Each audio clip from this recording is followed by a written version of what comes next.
मोदींकडून काही चांगलं होईल अशी अपेक्षा होती हे राज ठाकरे म्हणाले, पण माणसं ढापायची, पैसे वाटायचे हेच सुरू आहे। ठाकरे बंधूंच्या संयुक्त मुलाखतीमधून राज ठाकरेंनी मोदींवरती हा निशाणा साधलेला आहे। टाउन प्लॅनिंग किंवा त्याच्या सगळ्या ज्या काही यंत्रणा आहेत ह्याच्याकडे का नाही पाहिलं जातं?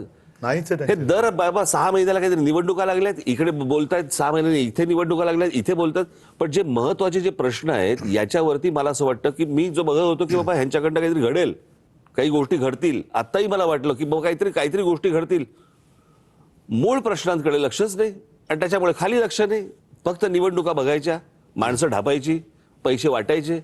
कुठे त्यांचंच वाक्य होतं, कुठे नेऊन ठेवलंय महाराष्ट्र, असा महाराष्ट्र होता।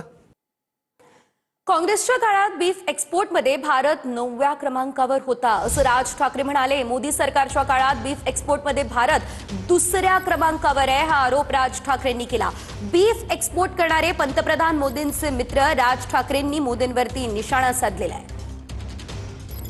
आता गोमातेची हत्या बित्या हा जो सगळा विषय, बीफ एक्सपोर्ट, काँग्रेसच्या सरकारच्या काळामध्ये बीफ एक्सपोर्टमध्ये भारताचा नंबर 9वा होता।